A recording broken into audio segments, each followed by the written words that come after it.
a hard class. I will say that I think that one was fun, but I think.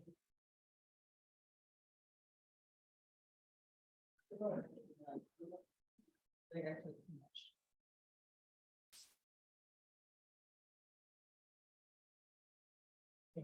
What am I students wanted to be something that was combined? No, absolutely not. You're not going to the turbine.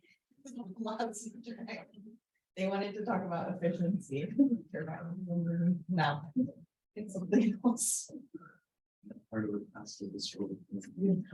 But then it's strong. And with the 500 series, that was second too, so I think that's also.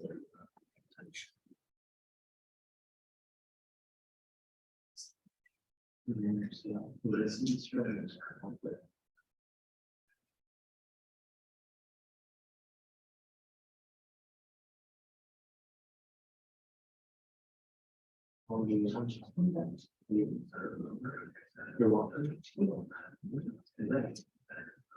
I'm super behind in everything. Teaching 3 classes and taking 3 classes is a stupid idea.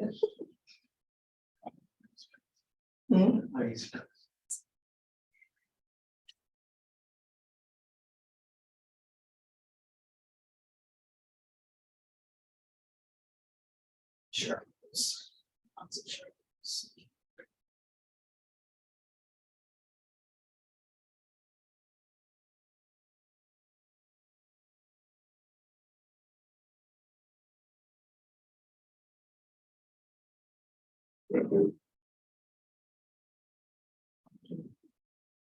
Did you do a project there? I took the call.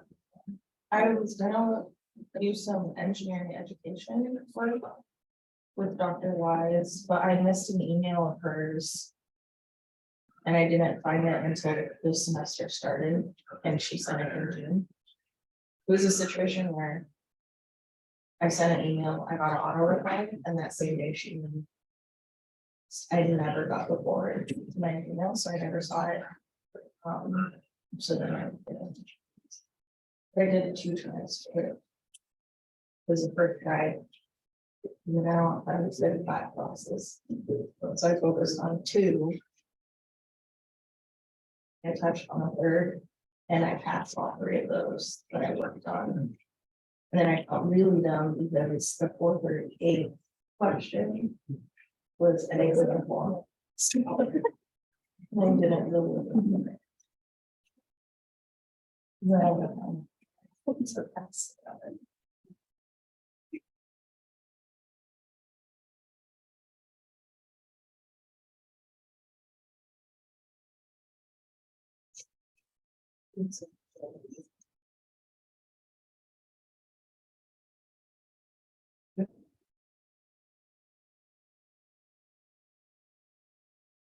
He just takes one of the questions from him.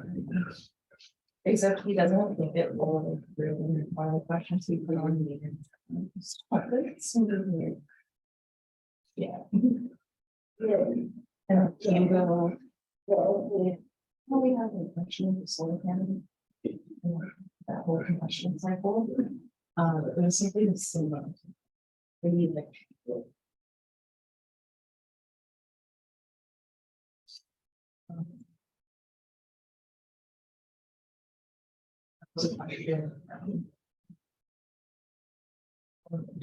Sorry, just let me.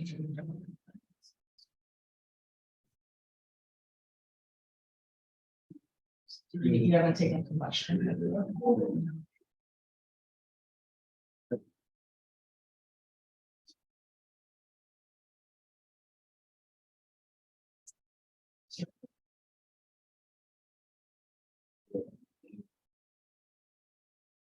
Sure.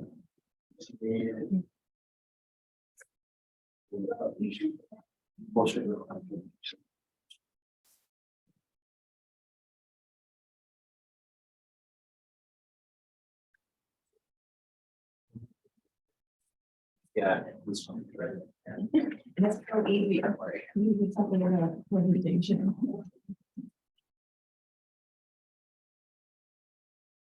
If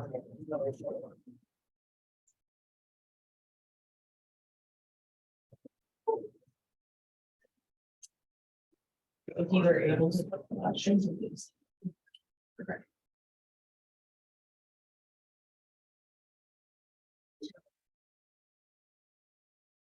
This guy.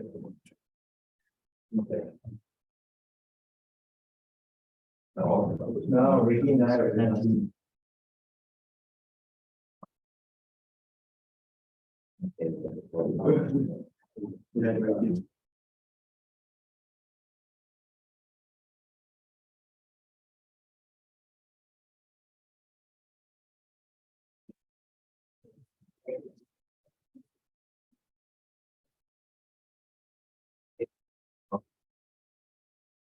Seventeenth to.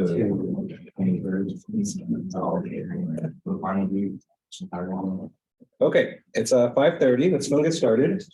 All right, good afternoon, everyone. How's everyone doing today? Doing good. It's our last week of class, and so we don't have a lot of plan this week. So like I mentioned last week, the plan for most of this week is to just kind of give you guys time to work on the projects in class, right? Just because I know it's a lot of coding to do. And generally, you know, a lot of people tend to come to office hours last week. Not so much today, but usually a lot of people come to office hours for questions on the code. And so what I thought I'd do is, just because we all should be available during this lecture time. So I thought this would be the best time for me to go around and kind of help people with their code, give you guys time to work on it in class. And so if you guys want to help each other out, that's good too. Okay.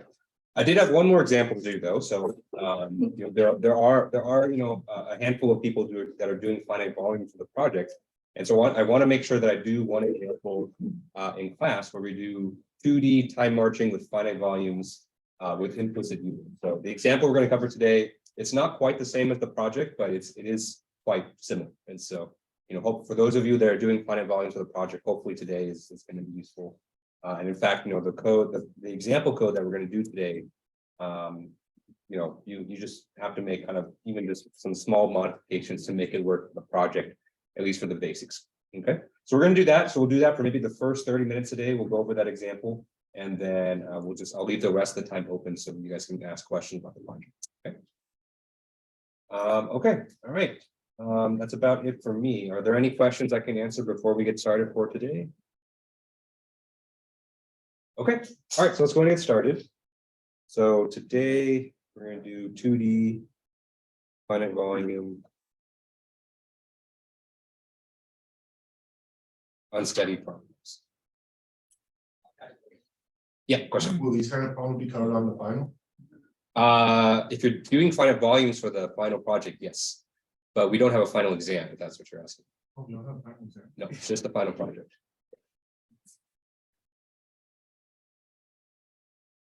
Which was the last midterm. That is the last midterm. Yeah. Okay.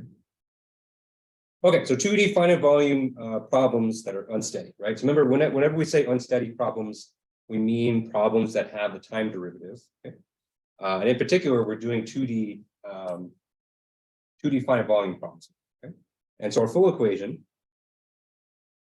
is partial phi partial t plus divergence of velocity times phi minus k divergence of the gradient of phi is equal to q of x y. Okay, so that's our full kind of unsteady heat equation there, right? And so we're going to solve this. We're going to do the spatial discretization with finite volumes, and we're going to do the time discretization with the time margins. Okay, in particular, implicit union.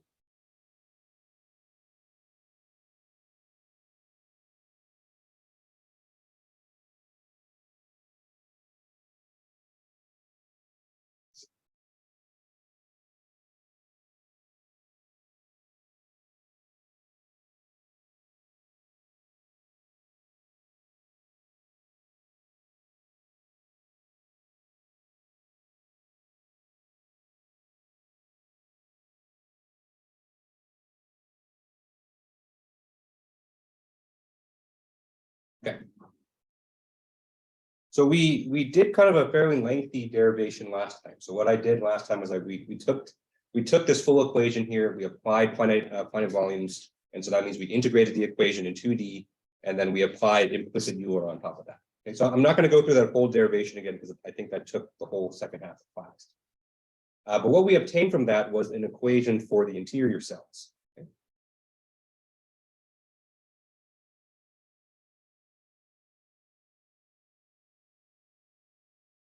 So I will repeat that equation just because that is a good one for us to use for the example. Okay. So we have U delta T divided by 2 delta SK delta T delta squared. Okay. Remember, we're using implicit Euler, so most of our phi terms here are going to be n plus 1. Okay. And they're going to be on the left side of the equals.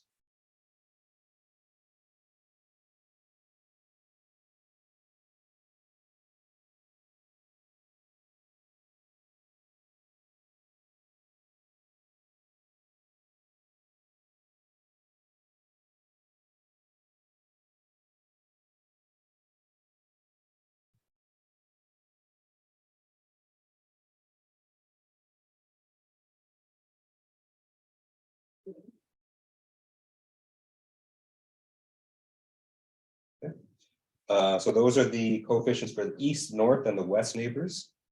Let's do the south neighbor now.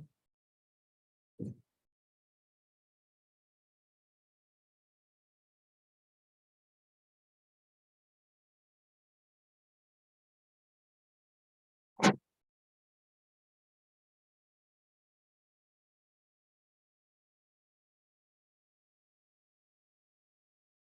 we have phi sub c, the central cell.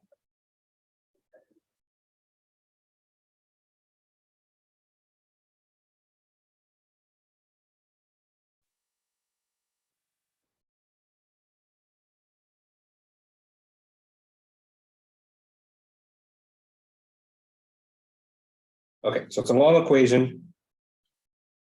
Just because this is about as complicated as it can get in terms of having just lots of things going on, right? So we have 2D finite volumes, that already is kind of a handful, and then we have implicit time marching on top of that. Okay, so it's a lot of equations, but again, the way that we're going to implement this is, we're going to throw these coefficients to code, just like we usually do. Okay. And just so that you kind of connect it with the project, this equation right here is specifically for the basics.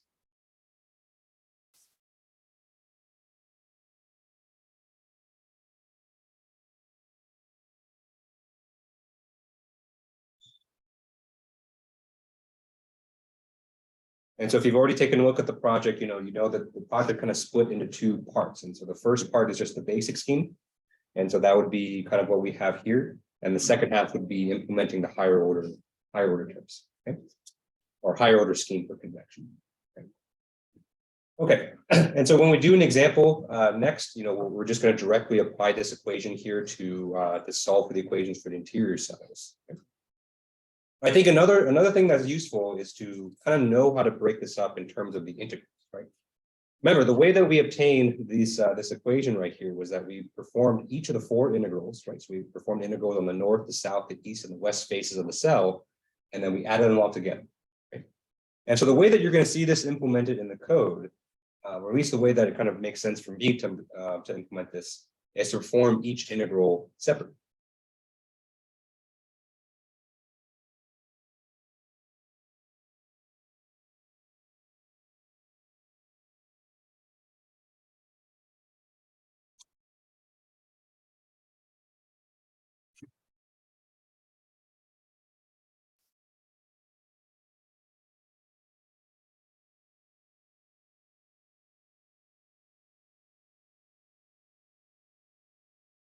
Okay.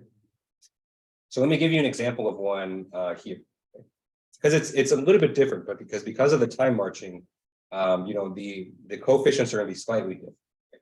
But I'll give you an example here, and you'll see it kind of implemented in the code. Right? So let's look at the east integral. Okay. So the east integral has this form, right? So we have integral on the east face of the cell, right?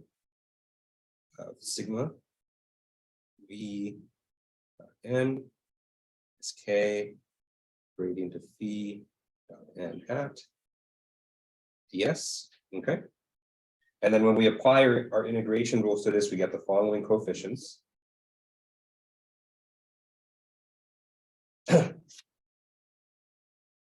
Notice the change of coefficients out in front. Okay, that's kind of the main thing here. So we have a delta t divided by delta. Where remember delta is the same thing as delta x, delta y, which we assume is the same. Okay, so when you see a delta by itself, that's all it means. It means the spatial discretization.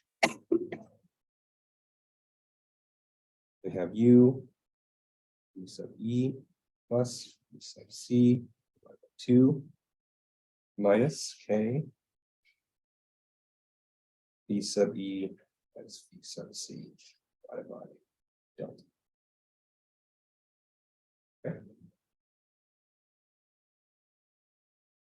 So I put it in this form here because what we have in the parentheses here, this is what we normally have for when we did 2D finite volumes. Okay.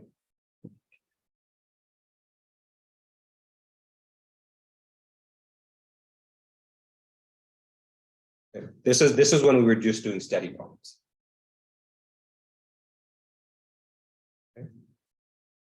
Okay.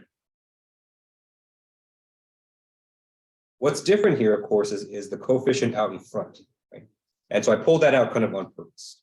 And so if you go to kind of our normal kind of steady finite difference or finite volume, this is usually just a delta, right? So in fact, I usually put it on the right side of it.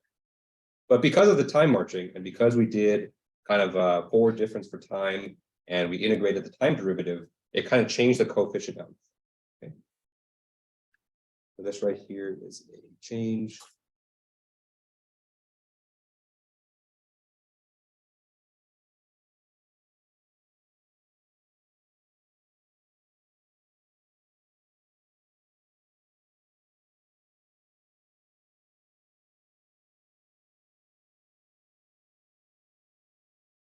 Okay.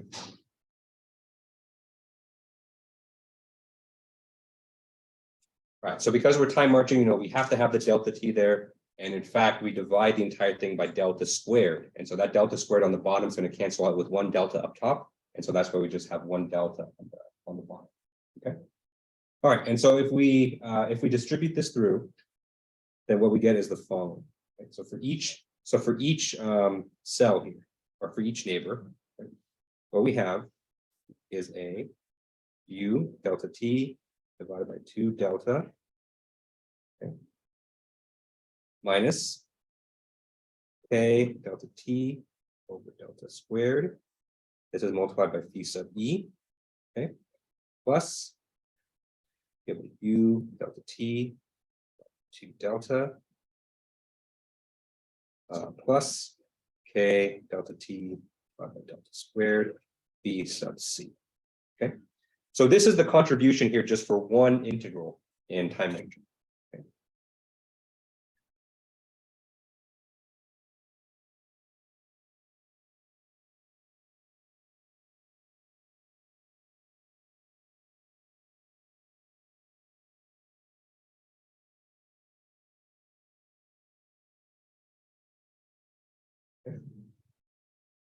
And so you can apply the exact same process to all the three other integrals, okay? And once you add them up, what you get is this kind of monstrosity up here, okay? And so that's basically where that comes from. Okay? The reason I'm doing this here is because remember the big thing in finite volumes and the thing that makes it, and then the thing that kind of makes it complicated is that when we have a boundary condition, so when this cell kind of borders one of the let's say that this cell borders the east side of the domain, we change the formulation of this integral to account for that boundary condition. Okay.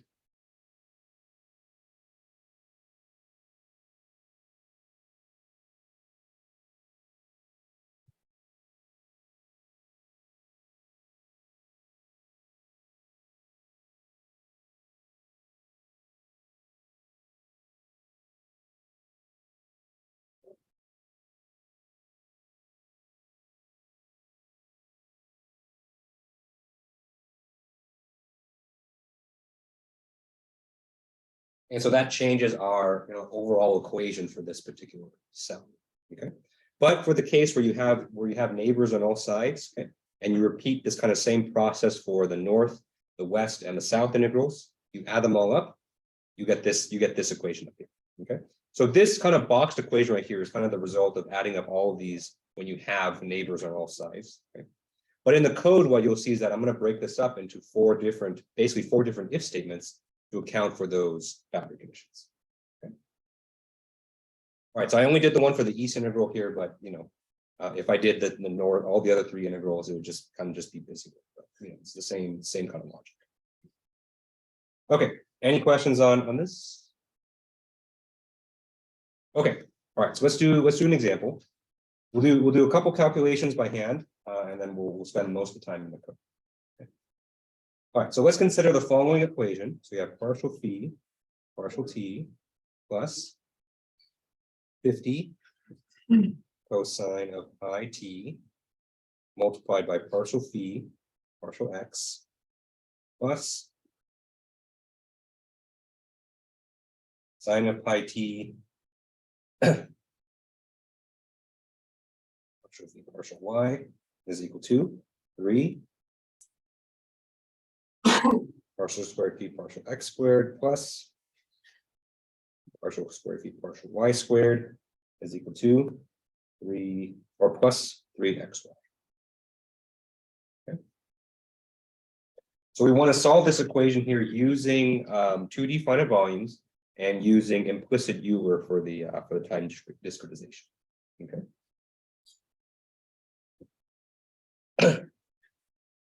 All right, so let's mark out the parameters from this equation here. Okay.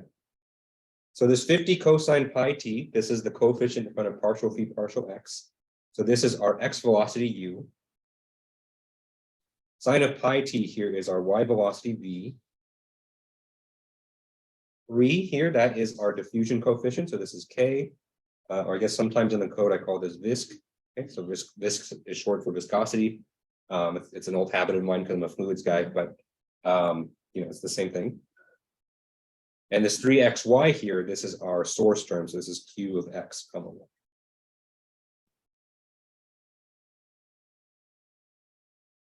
Okay.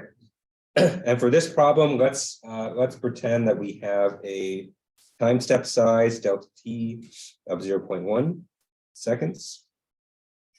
And let's say we have a grid spacing delta, which is same in the x and y of 0.25.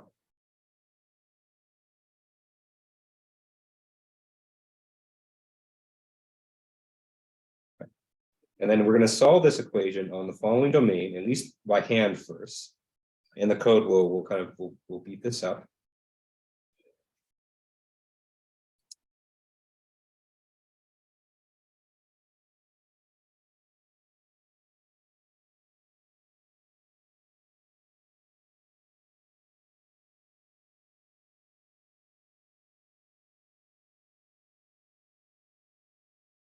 Okay, so we have a 16 cell grid.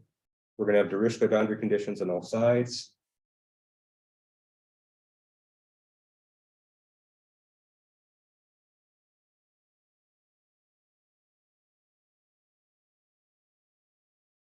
Okay.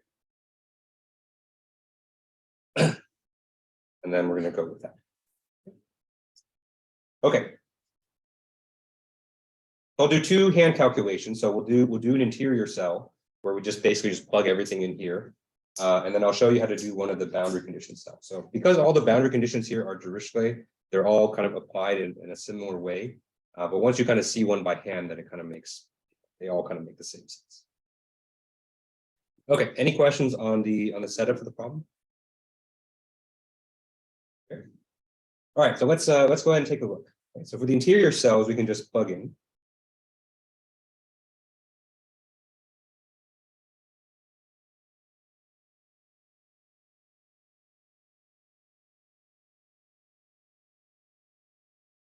Okay.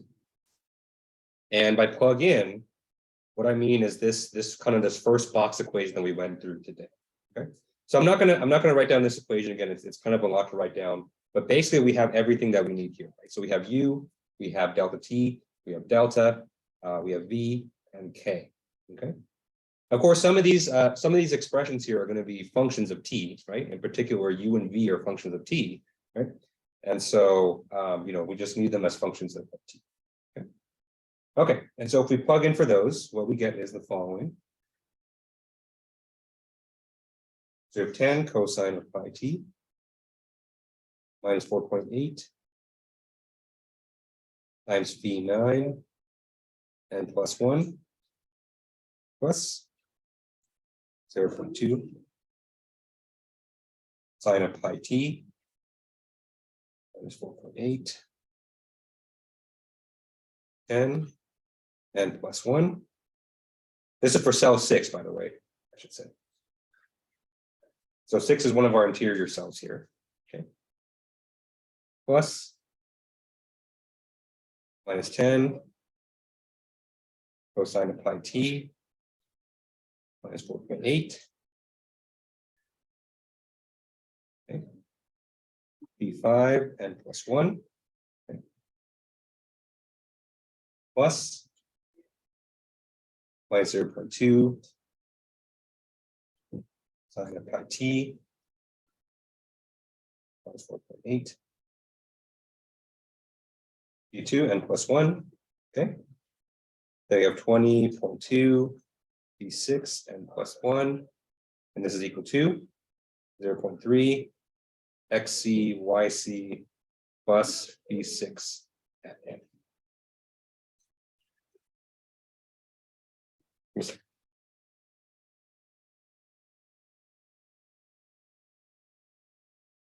If you guys mind before beginning.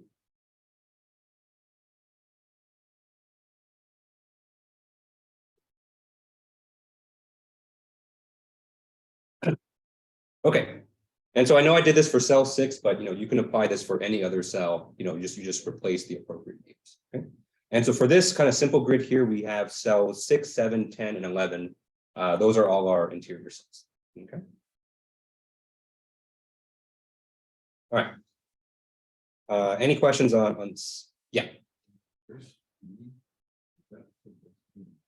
Yes, that is a good question, actually. So 9 is not a neighbor of 6. That is a 7. Thank you. Yeah, so that's the E state. Yeah. What was the top boundary? Top boundary condition is phi is equal to 25.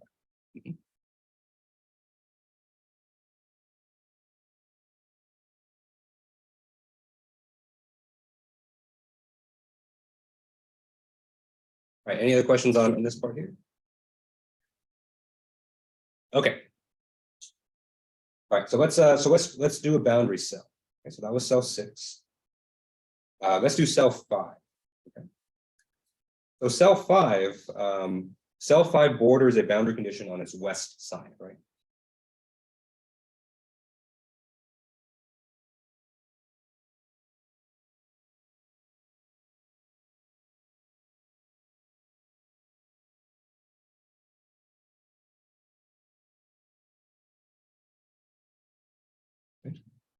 This means that we're going to modify our equation because we don't have a west neighbor, and the way we're going to modify it is we're going to replace our west integral.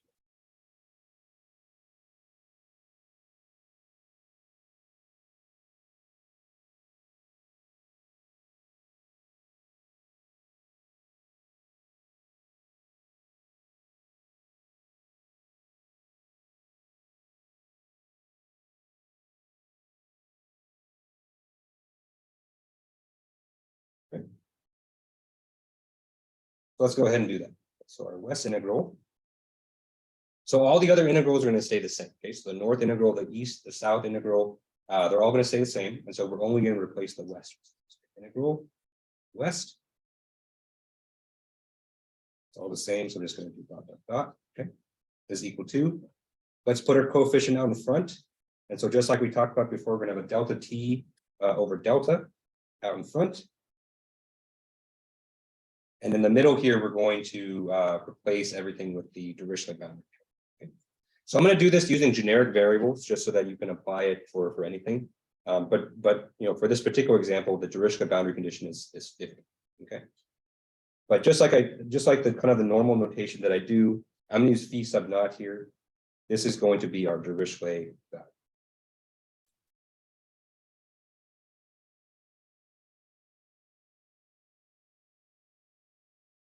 Okay. So first, let's replace the convection term. And so the convection term, normally we have the value of phi multiplied by u. Okay, so this can be u times phi naught minus k times phi sub c minus phi naught, all divided by delta divided by 2. Okay.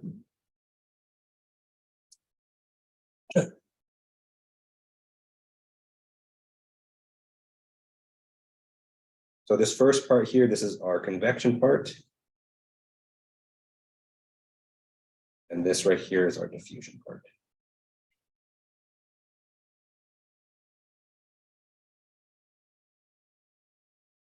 Okay, so let's go ahead and plug in for this. And so when we plug in for this, what we get is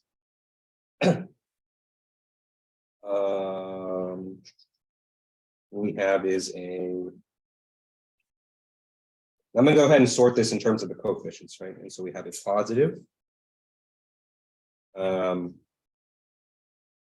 u delta t times phi naught divided by delta. Okay, so that's just the first term.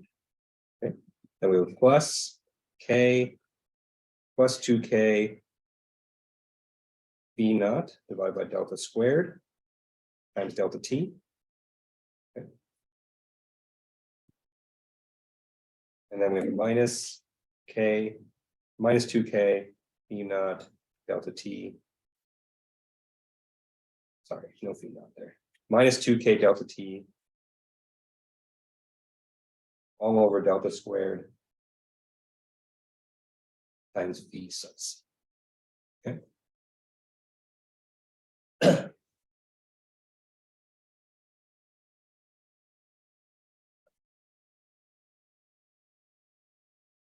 We're in this 3-term expression, everything with phi naught. We're going to move this to the right-hand side. Because everything there is a known quantity, right? So the phi naught is our Dirichlet value that's given to us, okay? And all the other quantities are known, at least for a particular time set they are, okay? And then this 2k delta t over delta squared, this goes in our left-hand side matrix.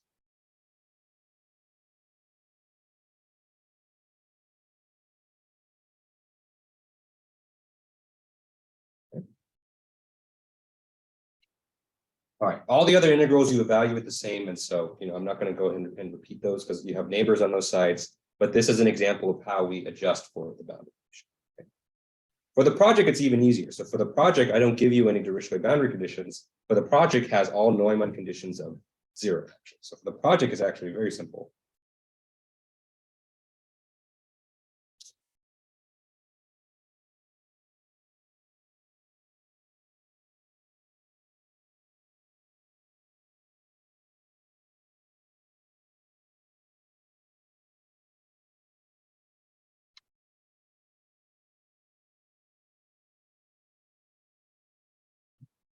Okay.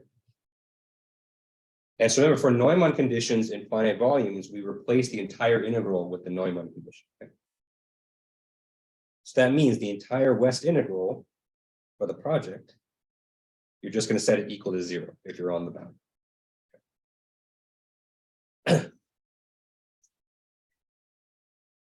All right, any questions on this? All right, so let's take a look at the code. And so we'll go over that from the next maybe 10 minutes just to see how it is.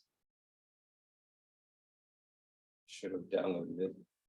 I only remember to download the code once per week, not the other day.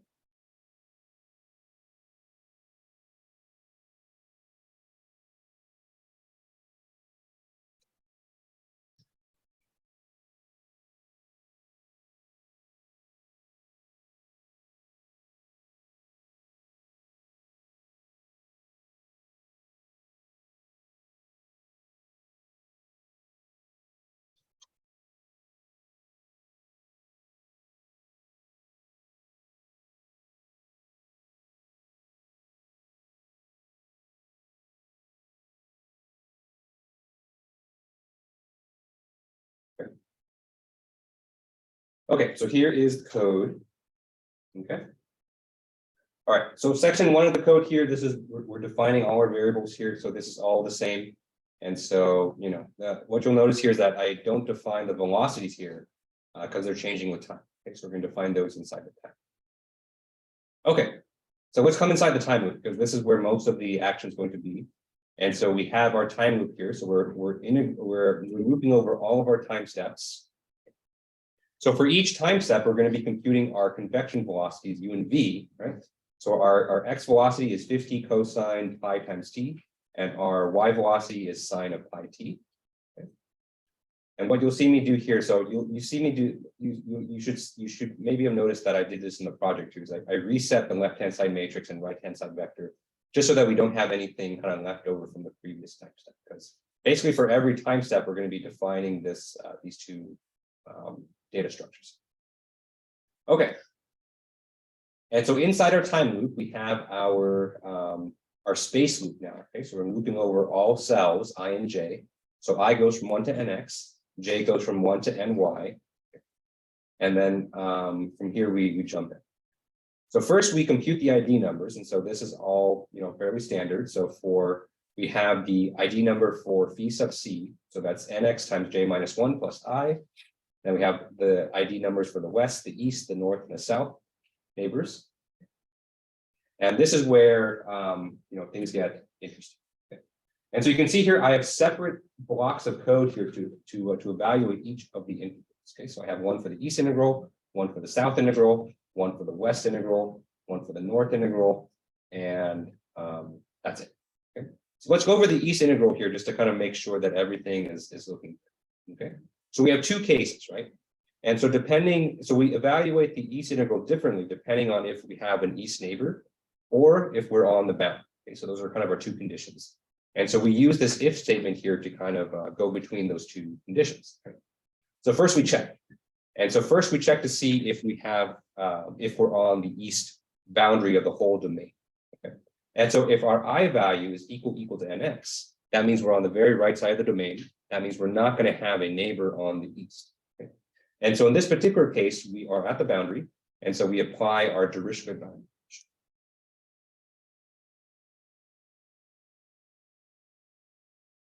So that's the code that you see right here. And so if you go back to kind of the figure in the notes, on the east boundary for the domain, we have a Dirichlet boundary condition of 25. Okay. And so if you apply kind of what we did before, where we said phi naught is equal to 25, you can see that we add these values here to the right-hand side, to b. And then on the left-hand side, we have a coefficient of 2k dt divided by dx squared. But if we do have an east neighbor, then we set the two coefficients for phi sub c and phi sub e according to our interior cell equation like this. Okay, so we have u dt divided by 2 dx plus k dt divided by dx squared. That's for phi sub c. And then for phi sub e, we have u times dt divided by 2 dx minus k dt divided by dx squared. Okay.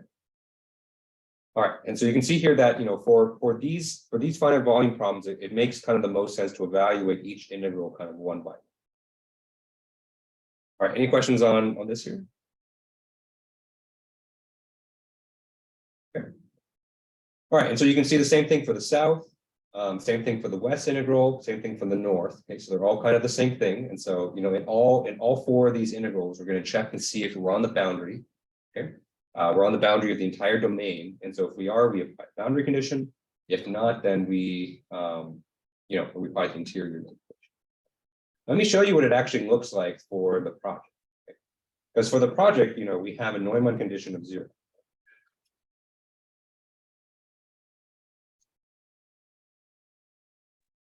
And so for the project, I'll show you what it looks like. So, for each integral, remember, we're replacing the entire integral with the Neumann value. Professor, are you showing code in class? Oh, I'm so sorry. I did not share my screen here. Thank you. Sorry about that.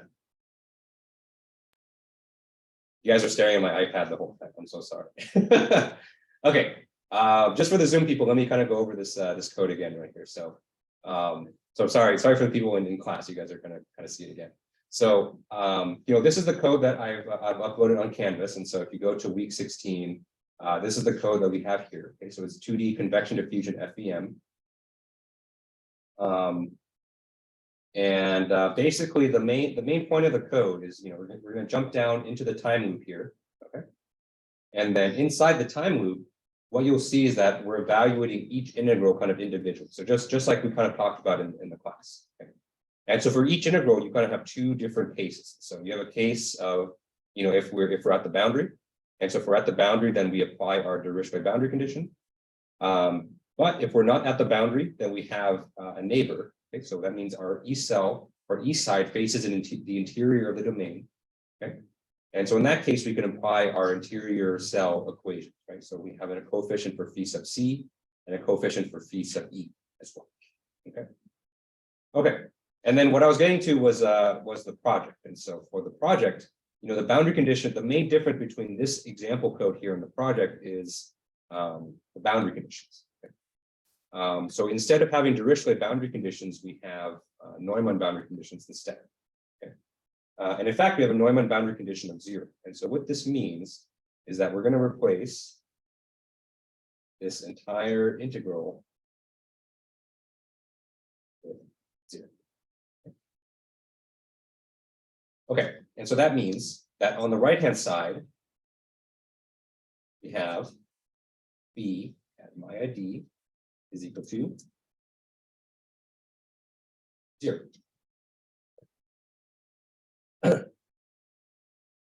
And I should say this, b at my ID, because we might have contributions for b at my ID from other parts. We have b at my ID is equal to b at my.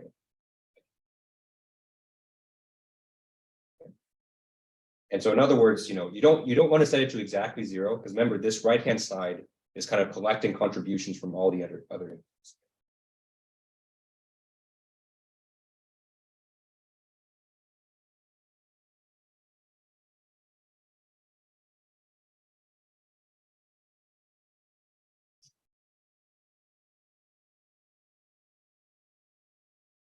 Okay.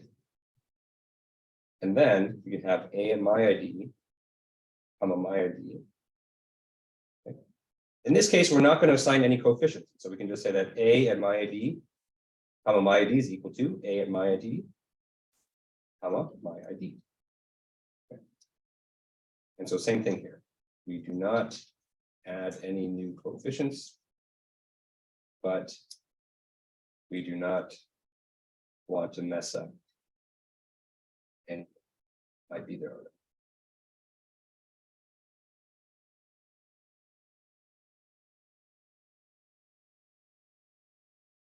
Okay. Because remember, this is just one integral out of 4. And so it could be that, we don't have any contribution from the south integral, right? But, we're going to have contributions from, the east, the north, and the west integrals as well. So you don't want to mess those up. But you don't want to add anything new as well. Okay. And so actually, some of you may look at this code and say, this code here does absolutely nothing. And so, there's no point having this code. And you're right. And so technically speaking, you can just have nothing there. And that would actually be the same thing. But if you have nothing inside an if statement, then MATLAB will throw an error. And so it's saying, why did you make an if statement? And so I think, just to kind of keep the logic sound, I would actually recommend that you have these 2 lines. Even though they do absolutely nothing, they also, don't cost really anything as well. So, just for kind of I should say syntax convenience, it's good to kind of just leave them as they are. Okay. But technically speaking, these 2 lines of code do none. Okay, and so you can definitely look at the other integrals. You can see that they kind of follow the same trends. Okay. And everything else that we usually have for time marching is here as well. Okay. All right, any questions on this code here? Okay. All right, and so that's it for this example. And so if you're doing finite volume for the final project, this is a code you definitely want to look at. Okay. And so you're going to have to make some small changes to this code, mostly for the boundary conditions, but also for the velocities as well. You're going to have to add the code for the initial condition as well. But that's about it. And so, in terms of content for the class, that's it. So that's EGME 417, everybody. And so, for the rest of class today, I think we have about 35 more minutes, 37 more minutes. And so if you have questions on the project, if you brought your code with you, I'll definitely go around to look. If you're on Zoom, I'll come back to Zoom, maybe, after I help people, after I do one round in the class. And so if you're on Zoom and you need help for the project, don't run away. I'll come back. Okay. And then, I'll just go around helping people. And that's basically going to be the plan for Wednesday as well. And so for Wednesday, we'll have the whole class session, and I'll just go around helping, just help people debug their code, just because I know it's kind of a lot of code to write, especially once you get to the higher order schemes. And so, hopefully this is going to be okay. But if you don't have any questions on the project, or if you haven't really started yet, you guys are free to go, unless you kind of want to eavesdrop on other people. That's okay too. And so if you're heading out, just want to say, and maybe you might not come Wednesday too. So I just want to say thank you guys for a great semester. I'll be kind of honest with there's been a lot of things happening kind of in the university beyond, that's kind of making it not the easiest to be motivated to come to work. But I always really enjoyed coming to see you guys. I always really enjoyed our time in class. So thank you guys for being a great class. Thank you guys for being patient with me. If you're graduating this year, I will see you at graduation. I'm going to be there. I'm going to dap all you guys up and make sure to give you guys your congratulations. So I'll see you then. But yeah, thank you guys for a great class. And if you're sticking around for the project help, of course, this is not goodbye. If you come Wednesday, then this is not goodbye either. But just want to make sure I get that across with them. Bill the T, what does that mean? Mail last week. Okay, all right. So project help. So if you have questions on the project, go ahead and raise your hand. I'll come by. If you don't have questions, then you guys are free to go. Okay.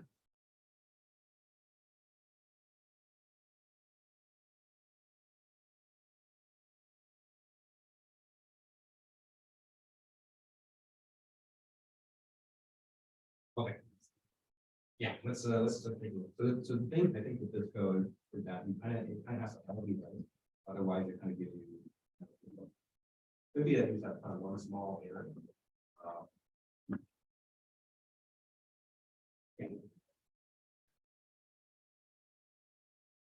Yeah, so that line of code is fun. But the reason it's telling me that the number is the same is that something might have been happening. What it's doing right here, it's attempting to solve a linear. But if all the coefficients are set properly, then it's going to give you the error is actually up, but it's not something that mathematically. Let's look at your coefficient. Okay, what's your initial condition?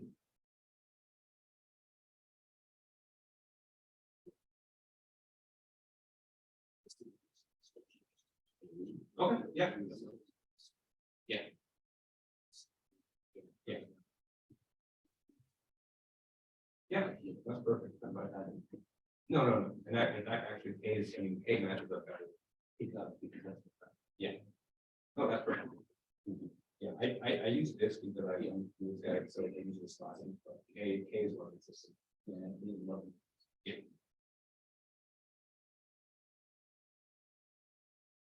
This is your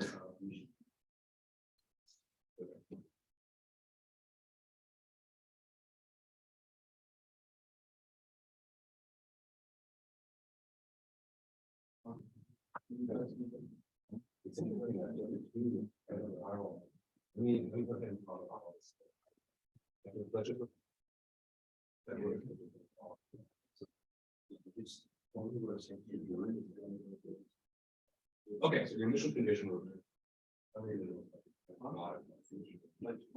that's okay. Because it looks fine.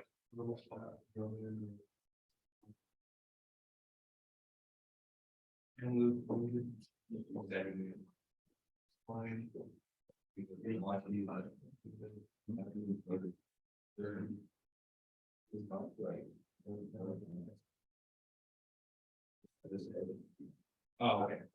I see. And so, so this is good. This is kind of how I wanted you guys to set. I want you to set up the fusion protection. I know what some people have been doing is they just kind of do it all at once, which is kind of how we did it in normal. But that's fine too. But one thing you have to be careful is if you fit in 2 lines here, I want to make sure you don't overwrite what we're doing. because, because it's equal operator, this does that, it takes whatever was here before and just replaces it. with equal. And so you don't want to erase it. And then you change it. What's going on?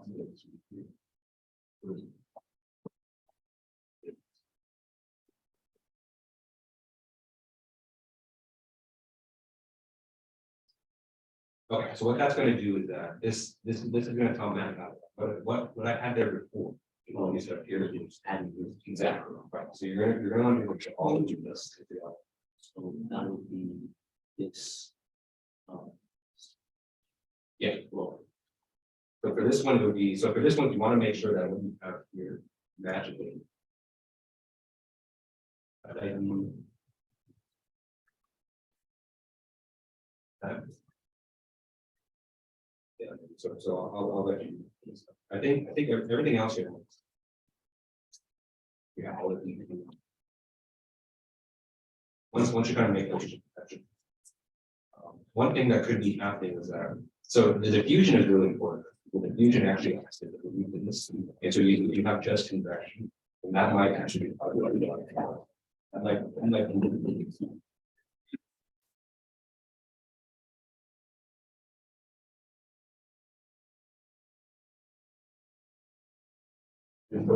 Yes.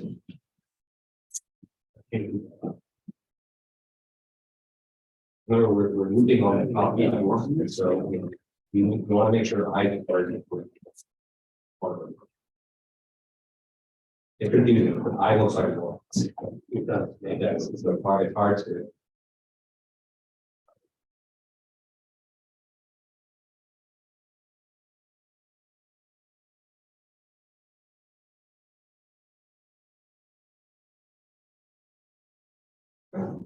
Yeah, so all this looks good, let's go ahead and make these changes here.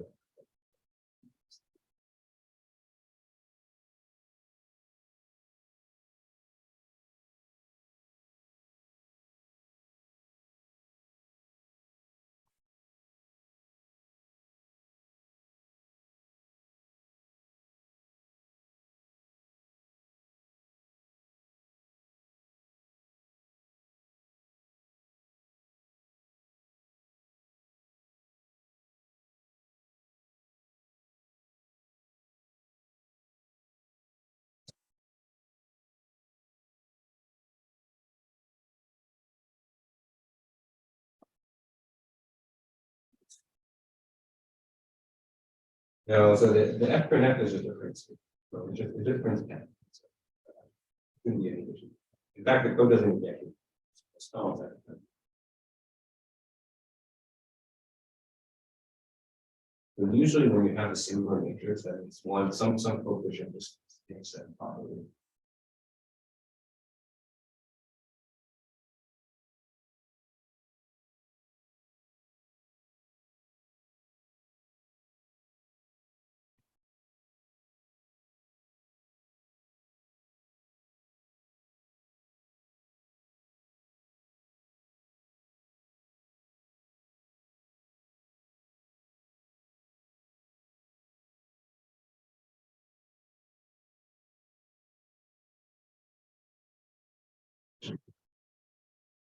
Always something, it's always something in that eyes and the. Let's look for all the eyes. Either eyes. Those kind of-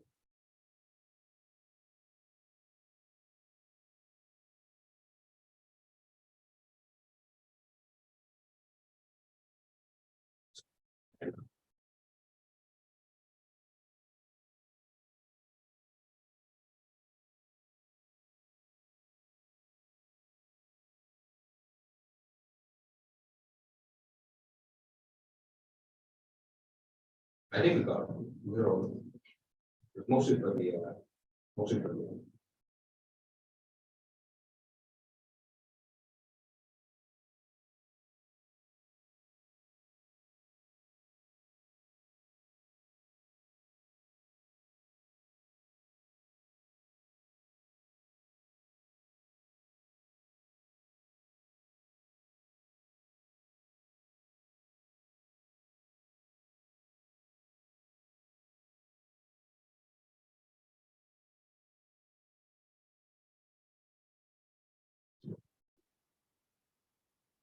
is that just? And so this usually tells us, will tell us when there's a row. Because if it's a singular matrix where it goes like this, then there's.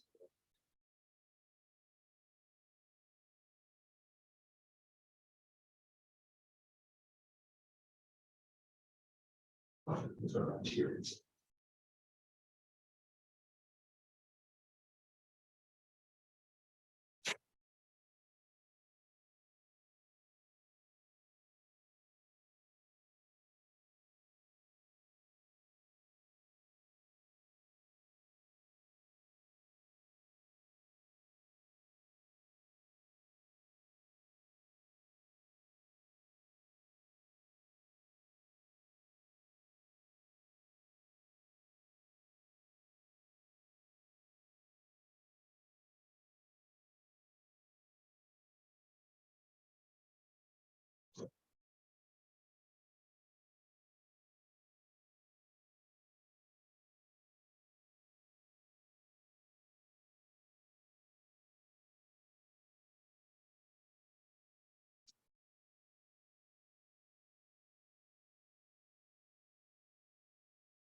Some reason we use this.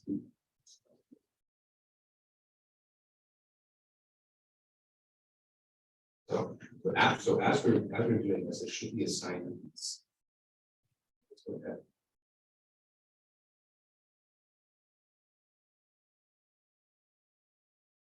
You know, stripping that, so if you just put the variable name, without the semicolon, prints it out.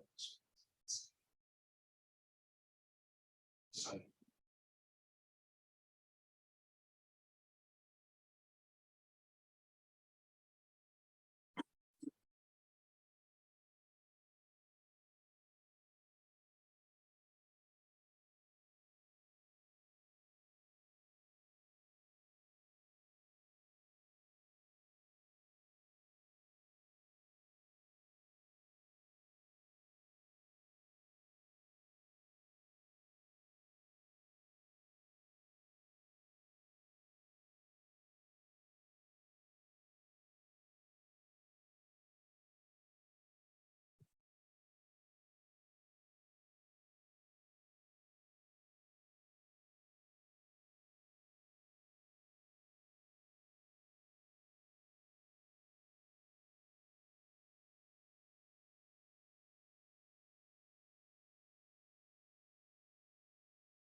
oh, I don't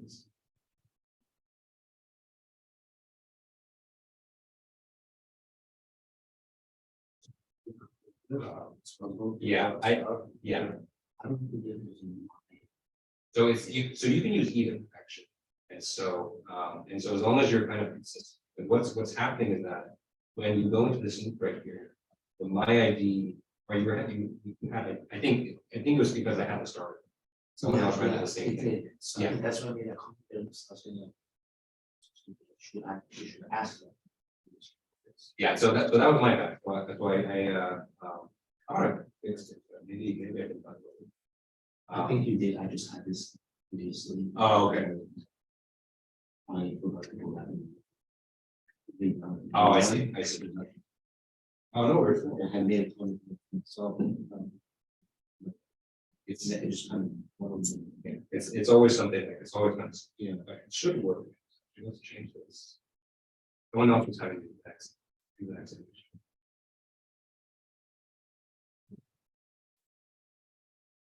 You got it. So this is the basic scheme. So all the results in the report that need the basic scheme. We should be able to get it to this. So go ahead and do the higher order scheme. That's going to take a little bit more. Yeah. But just focus on the basic scheme. This is basically working. Yeah, let's look at it. Yeah. Mhm. On a code. Yeah. I know it doesn't matter for the project because it's gonna be 0, Yeah. but why are we adding? Not subtracting? Yeah, so I was thinking about that as we were doing the derivation, so it depends on either on the south or the west. Okay, so similar to Exactly, the exactly, so for the, so I think on the in lecture, I said we were doing the west one, but I treated it as if it were the east, so I had the signs. So I was kind of thinking about that in my mind, but that's why these are the plus. think This one's plus also because it's south, but then for the east and north, it should be minus.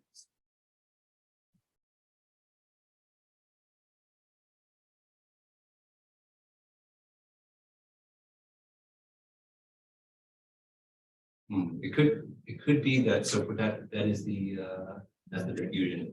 Oh, I think so for the diffusion, you have kind of two signs canceling out, because the normal vector is the opposite direction, so you have one minus for that.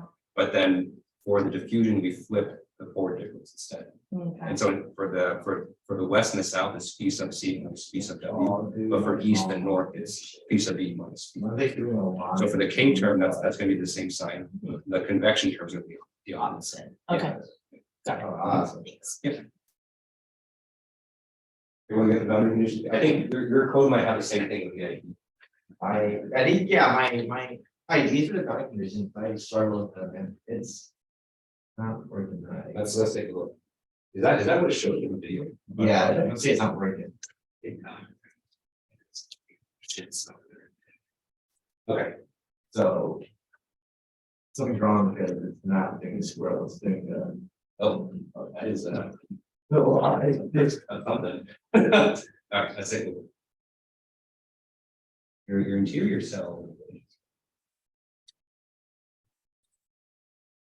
Just gonna combine them.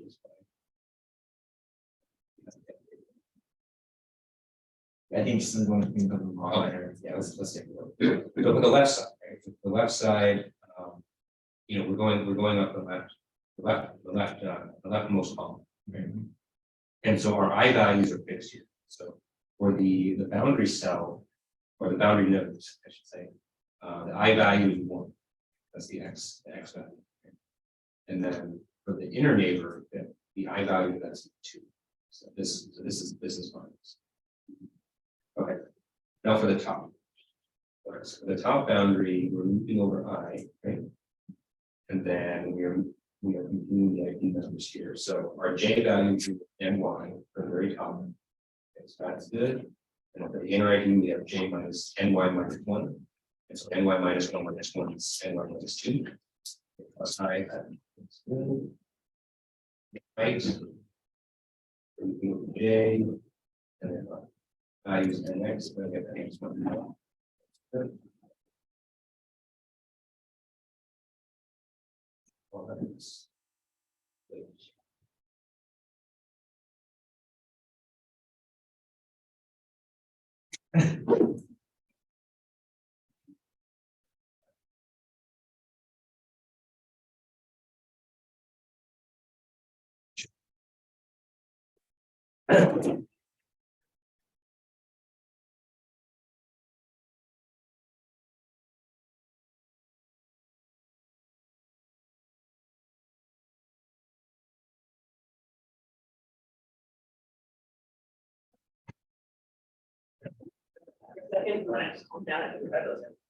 Yes. It's always like, yeah, and it is like the wings. Yeah.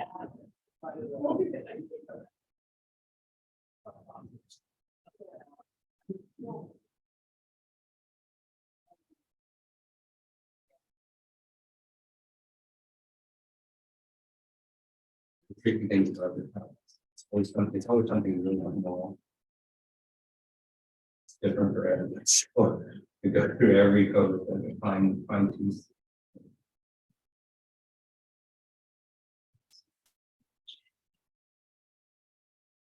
Okay.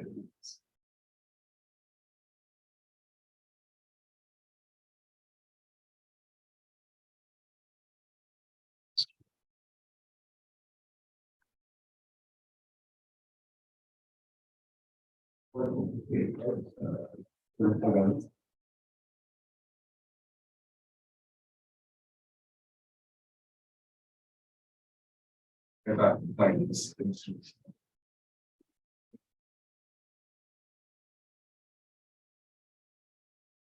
Doesn't matter too much anyway, because the condition is. I'm just.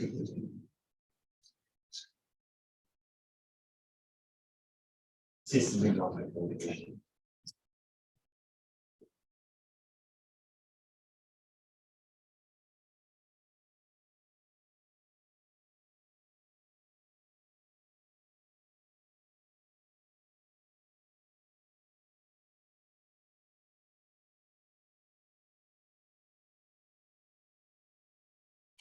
Sometimes purposes.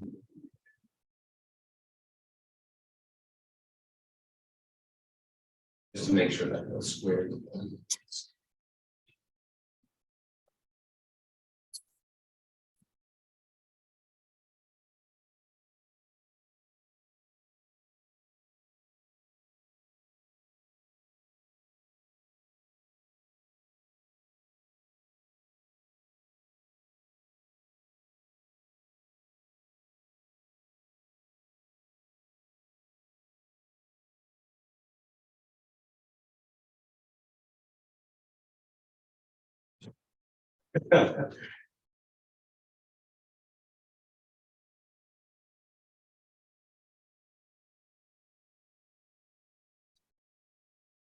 The other three applications.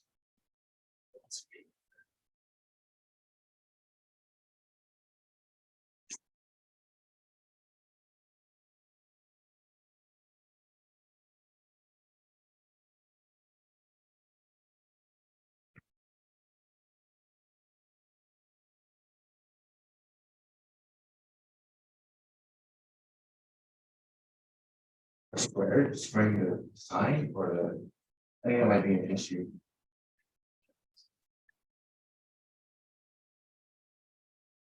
Or, no, we, okay, I don't know how to. Yeah, we want to make sure we're just squaring this.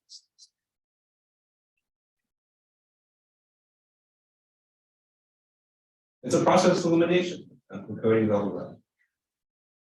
You can change, see it doesn't work.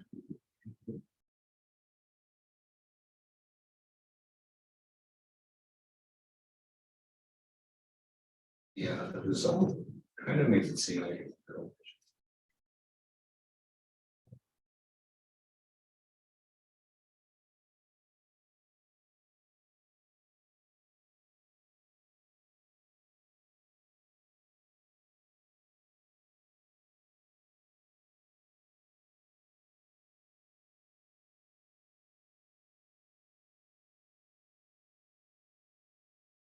Well, that one with the one plus, what's the original?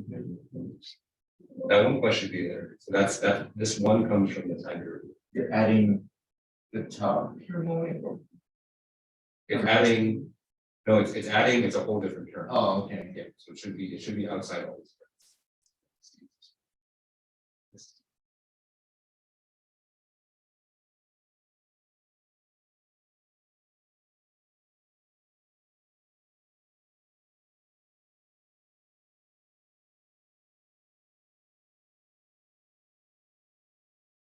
One.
Something's.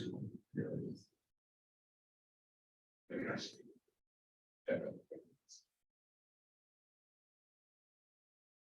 For my grade is. Yeah, well, that's fine. So this is just the initial condition. So that's figure two, You didn't take that. yes, so your initial condition is. Something.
Yeah, no problem. See you.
Might be something.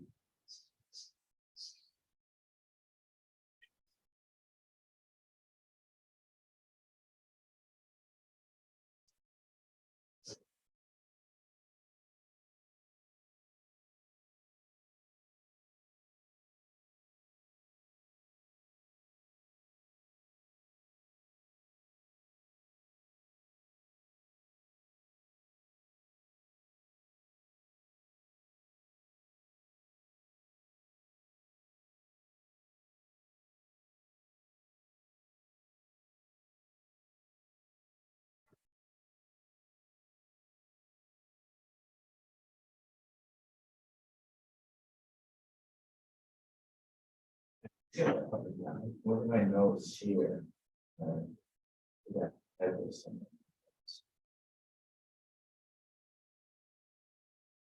Up and down are very similar. One of them has a negative on the direction chart. Which one's that? The down and the down. Yeah, you have to.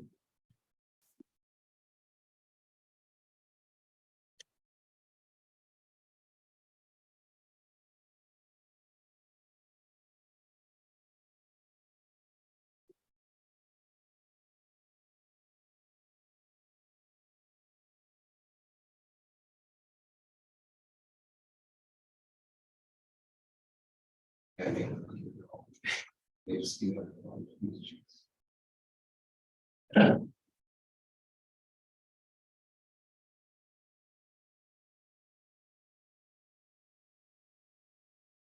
So I'm supposed to be like matrix multiplication or not matrix, but.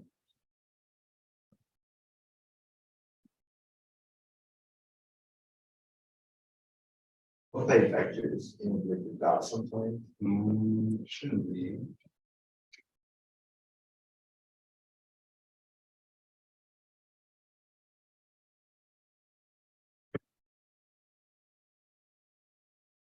Let me go see if other people have quick questions, but it's almost last time. Why don't you send me your code? I'll take a careful look at it kind of tomorrow morning and see. But I mean, the coefficients all look like them. There's just kind of a small syntax error somewhere here. But find it. It's just a matter of finding it. Yeah, go ahead and save this code right now, send it to me, and then I'll take it. Sorry, guys, did you have questions for me? I know Abraham did have a question. If you have time, then I could just check that out and send it to you. Okay. But I didn't really, because the question of doing all this.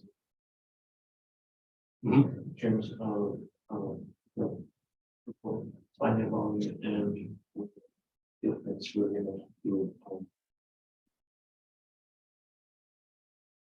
so work out. But it's Yeah. but it's actually doing that, so for finding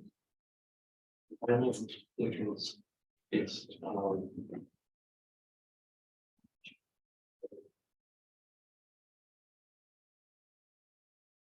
So it's mostly, when I say higher order, it's mostly for the two convection. Or mostly these two, partial P, partial X, partial P, partial Y. And so for finite difference, we learned a fourth order scheme. Replace these with that fourth order scheme about 2 weeks ago. And then you kind of work through the usual derivation of getting the coefficients.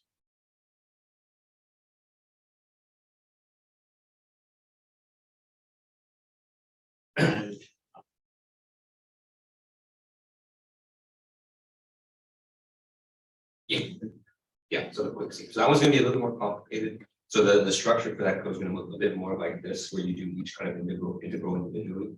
And so you'd have to kind of work out. I would do it for just one integral first. And so maybe just do like an east integral and then kind of do what we did in class today. So kind of change that first term in front by delta t over delta x or delta y, and then kind of work the coefficients out of that, and then kind of work through the logic of implementing that. So you're gonna have to do kind of a combination of kind of what we did today and then what we did last Wednesday. In terms of that.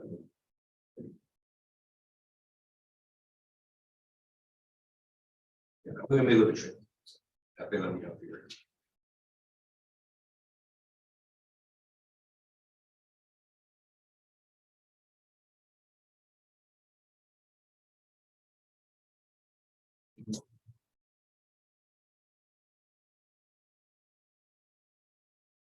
if I send you. You like just Yeah, so I'll have some free time, probably after like 10 a.m. tomorrow, but that's what I'll look. But I think I have other people sending their codes too, so between 10 a.m. and I have a defense to go to 11:30, but between 10 a.m. and yeah, I'll do that. yeah.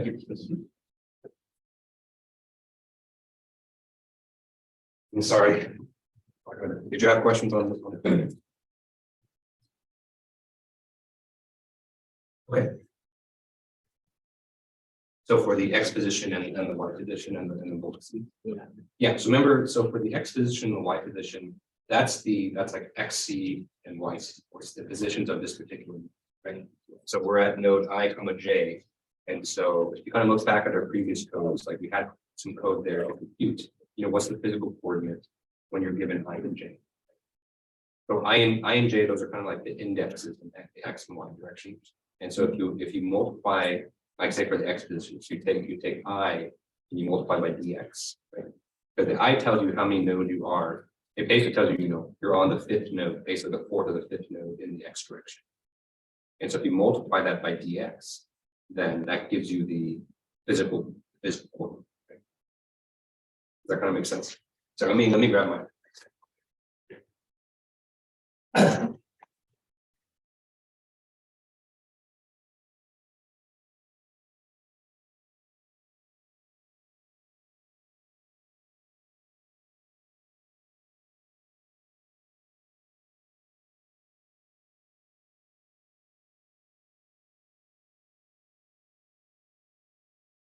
So we have a grid like this, right?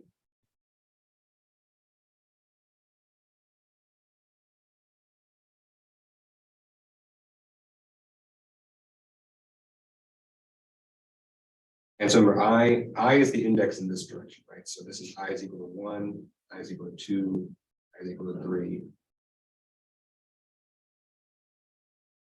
And so this basically tells us for I is equal to 1, this is the first node in that direction. But when we want to compute x position and y position, we don't want to know I and j. We want to know, what's the physical location for this node, right? And so the way that we can compute that is that we know like the distance in between the nodes is d and this, or dx. And we know that the origin, right, the very first node here is at 0, 0. That means like the x position of this node right here would be I multiplied by dx. But because we start counting at 1 right here, it's I minus 1 times dx. Does that make sense? And same thing for j. And so for j, we do y times j. So that would be what we've been for x position, y position.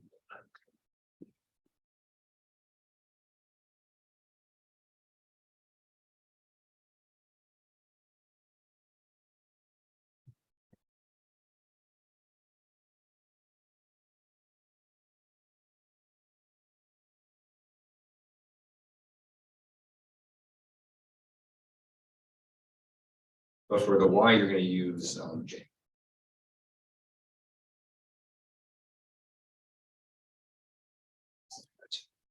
Yeah. Okay.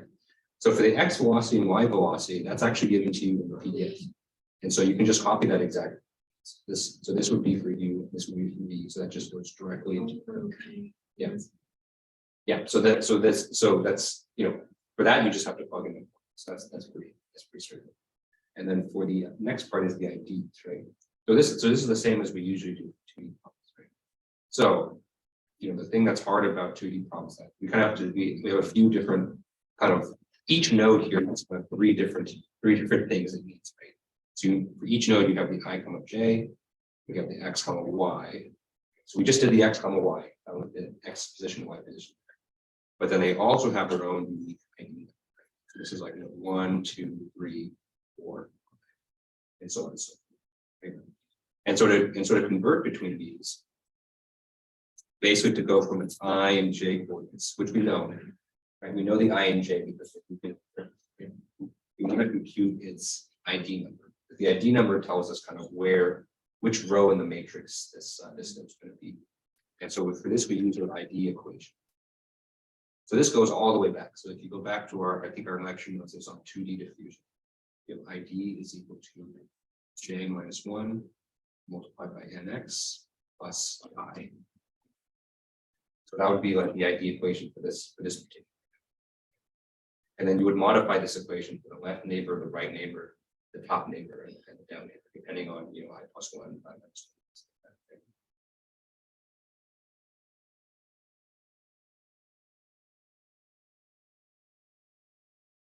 1. Yeah. So when you run the code, so you can check the initial condition by checking figure 2.